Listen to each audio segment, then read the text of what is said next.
जय श्री हरि विष्णु जय मां लक्ष्मी। दोस्तों 23 नवंबर 2023 गुरुवार के दिन करीब 400 वर्षों बाद एक दिव्य और दुर्लभ संयोग बनने जा रहा है, क्योंकि इस दिन सभी एकादशियों में से सबसे बड़ी एक आदर्श देवोठनी एकादशी पढ़ने जा रही है। दोस्तों यह एकादशी गुरुवार के दिन पढ़ रही है। इस वजह से इस दिन तीन बड़े योगों का निर्माण हो रहा है, जो है धन लक्ष्मी योग, अमृत सिद्धि योग और गज केसरी योग। दोस्तों इन तीन योगों के निर्माण की वजह से इस एकादशी पर भगवान विष्णु और मां लक्ष्मी की असीम कृपा बरसने वाली है।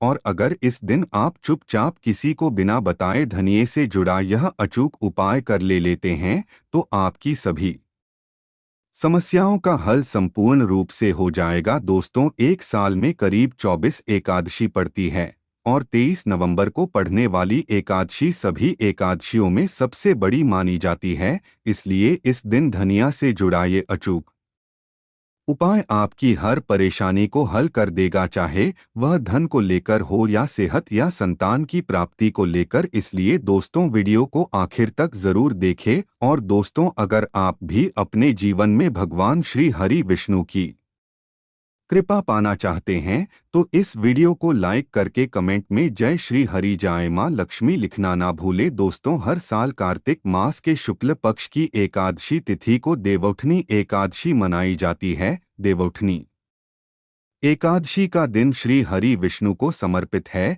इस दिन जगत के पालनहार श्री हरि विष्णु अपनी 4 महीने की योग निद्रा से जागते हैं। इसके बाद से ही सभी मांगलिक कार्य आरंभ हो जाते हैं। इसके अलावा देवउठनी एकादशी भगवान विष्णु को प्रसन्न करने के लिए भी बेहद उत्तम मानी जाती है। इस दिन भगवान विष्णु को प्रसन्न करने के लिए कुछ लोग व्रत रखते हैं और पूजा करते हैं। इस दिन सच्ची श्रद्धा और भक्ति भाव से भगवान विष्णु की पूजा करने से सभी मनोकामनाएं पूर्ण होती है। दोस्तों इस एकादशी को देवोत्थान एकादशी, देव प्रबोधिनी एकादशी ऐसे अनेक नामों से जाना जाता है। इस दिन सभी मांगलिक कार्य जैसे विवाह, मुंडन, गृह प्रवेश, उपनयन संस्कार आदि फिर से शुरू हो जाते हैं। इस दिन तुलसी विवाह भी किया जाता है। इस दिन भगवान विष्णु की पूजा आराधना करने से मोक्ष की प्राप्ति होती है और विशेष उपाय करने से जीवन की परेशानियों को दूर किया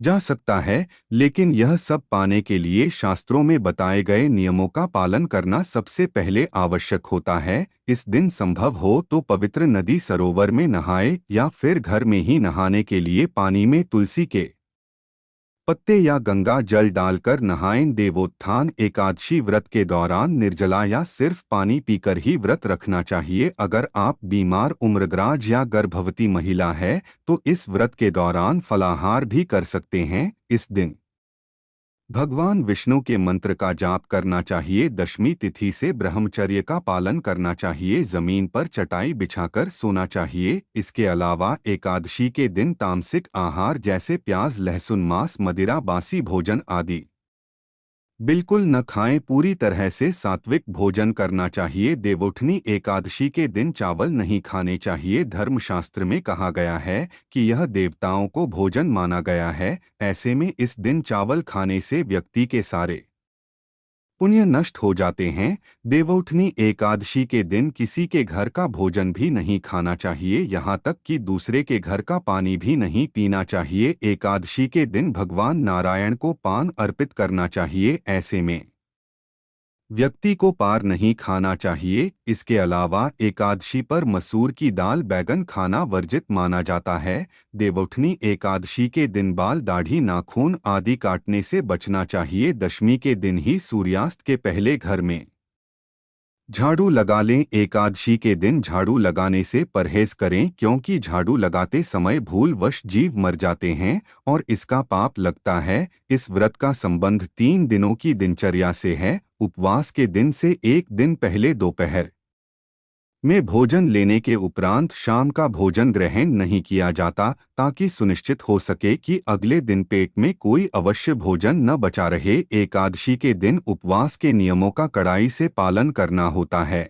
और अगले दिन सूर्योदय के बाद ही उपवास समापन करना होता है। एकादशी तिथि पर तुलसी के पत्ते भी मत है। एक दिन पहले ही तोड़कर रख लें। इस दिन तुलसी के पत्ते खाने भी नहीं चाहिए। भगवान श्री हरि के मंत्रों का जितना ज्यादा हो सके उतना जाप करें, भाग्य को बल मिलेगा। और भगवान श्री हरि को इस दिन पान, सुपारी, लौंग, नारियल, पीले रंग की मिठाई आदि अवश्य दें, इससे वे आसन्न हो जाएंगे। इस दिन भगवान विष्णु को केसर मिश्रित दूध से अभिषेक करें, इससे आपकी सभी मनोकामनाएं पूर्ण होती है, धन में वृद्धि होती है। एकादशी के दिन भगवान विष्णु को सफेद मिठाई या खीर का भोग लगाएं, फिर तुलसी के पत्ते अवश्य डालें, इससे आपकी पूजा संपूर्ण होती है। भगवान को डोट, नारियल और बादाम विशेष तौर पर प्रिय है, इसलिए अगर आप भगवान को एक पानी वाला नारियल और थोड़े से बादाम अर्पित कर दें तो आपकी मनोकामना है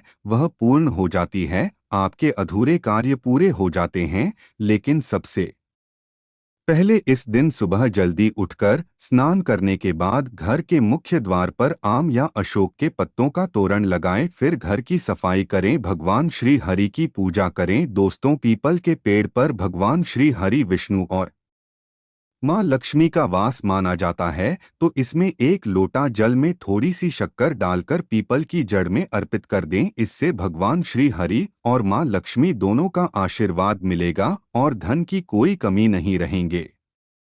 अगर आप पितृ दोष से पीड़ित हैं, जैसे कि घर की रुक गई है, घर में क्लेश होते हैं, उदासी छाई रहती है, संतान सुख नहीं मिलता, नौकरी रोजगार में परेशानियां आती है, तो हो सकता है कि आपके पितृ आपसे रुष्ट है, ऐसे में पीपल के वृक्ष में एक लोटा जल में एक चुटकी काले तिल, 2-4 बूंदे गंगाजल और थोड़ी सी मिश्री डालकर अर्पित कर दें। इस दिन पीपल के नीचे सरसों के तेल का दीपक अवश्य जलाएं। आप चाहे तो तिल के तेल का दीपक भी चला सकते हैं, इससे पितृदेव प्रसन्न हो जाते हैं और जीवन की तमाम परेशानियों से आपको मुक्ति दिलाते हैं। तो इस दिन पीपल में जल चढ़ाने से इस शुभ दिन पर आप भगवान विष्णु और मां लक्ष्मी के साथ ही पितरों की कृपा पा सकते हैं। इस दिन घर के पूजा स्थान पर घी का दीपक अवश्य जल, इस दीपक में लाल धागे की या मौली धागे की बातें होनी चाहिए। इस दीपक में एक लौंग रख दें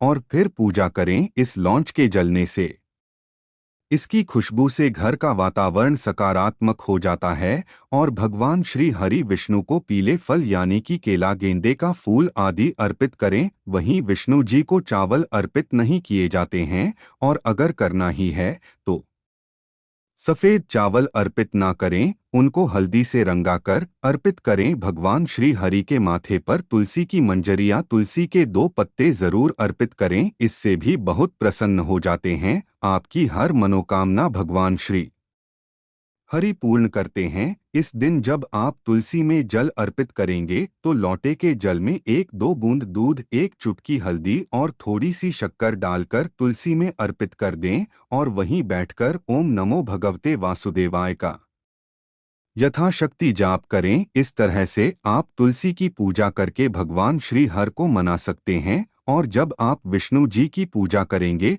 तब एक सिक्का आप जरूर अर्पित कर दें। अगर पिछली एकादशी में अर्पित किया हुआ है तो उसी को डोट फिर से अर्पित कर दें, बाद में उसे संभाल कर रख लें। इसके साथ में रखने से जीवन की मुश्किलें दूर हो जाती है। तो यह वह छोटी छोटी चीजें हैं जो बहुत मायने रखती है। पूजा उपासना में इनका नियमित आलंबन करें। आज हम आपको एक विशेष उपाय बताएंगे। एकादशी पर धन प्राप्ति की कामना से कुछ प्रयोग किए जाते हैं। महालक्ष्मी को प्रसन्न करने के लिए धनिया का एक खास उपाय किया जाता है। धनिया के नाम में ही धन है, धनिया धन की देवी महालक्ष्मी को अति प्रिय है। थोड़ा सा धनिया अपने घर के पूजा स्थान पर पूर्व दिशा में मिट्टी के पात्र में रख दें, इससे घर में खुशियों का वास हमेशा बना रहेगा। जीवन में खुशियां आएंगी, खुशियों को नजर नहीं लगेंगी। अगर हाल ही में अपने दिवाली के समय इसे रखा है तो फिर आपको बदलने की आवश्यकता नहीं है,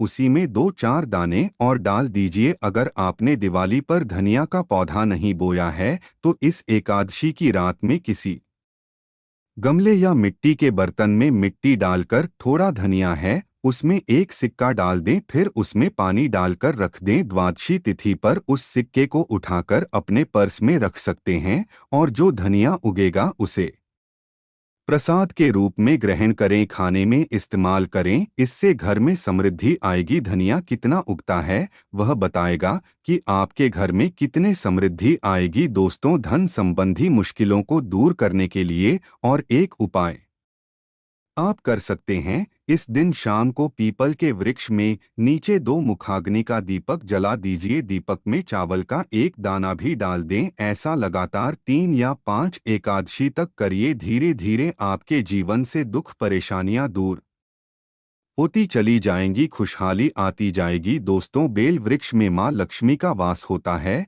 जिस घर में बेल वृक्ष होता है वहां पर माँ लक्ष्मी की कृपा बरसती है।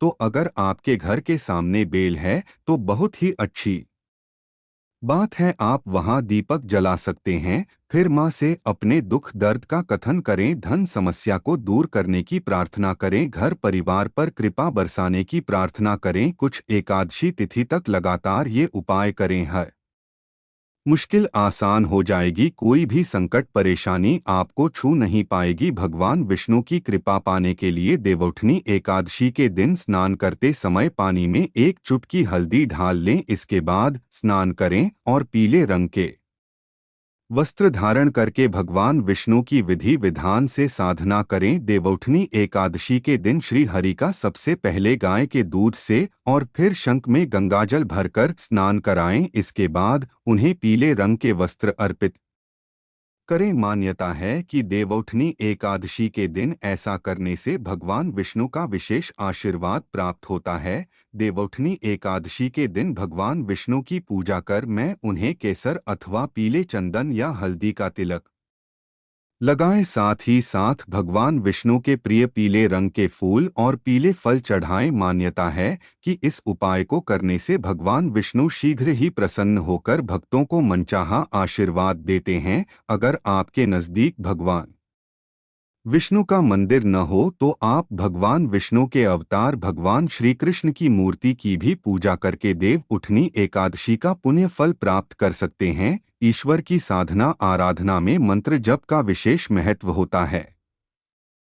ऐसे में आज देवोत्थान एकादशी के दिन भगवान विष्णु की कृपा पाने के लिए ओम नमो भगवते वासुदेवाय नमः मंत्र का जप जरूर करें। यदि संभव हो तो इस मंत्र का जाप तुलसी या पीले चंदन की माला से करें। धार्मिक और पौराणिक मान्यताओं के अनुसार पीपल के पेड़ में भगवान विष्णु का वास होता है। ऐसे में देवउठनी एकादशी के दिन पीपल के पेड़ में जल जरूर अर्पित करें। मनोकामना की पूर्ति के लिए इस दिन दूध मिला हुआ जल भी पीपल में चढ़ा सकते हैं। अगर आप देवउठनी एकादशी की पूजा का पूरा फल प्राप्त करना चाहते हैं तो इस दिन भगवान विष्णु की पूजा में शुद्ध घी का दिया जरूर जलाएं। साथ ही भगवान विष्णु को अर्पित किए जाने वाले प्रसाद में तुलसी के पत्ते जरूर रखें। मान्यता है कि तुलसी के दिन भगवान भोग ग्रहण नहीं करते हैं। तो दोस्तों, आपको हमारी वीडियो कैसी लगी हमें कमेंट में ज़रूर बताइएगा। साथ ही वीडियो को लाइक करके चैनल को ज़रूर सब्सक्राइब कर ले। जय श्री हरि विष्णु जय।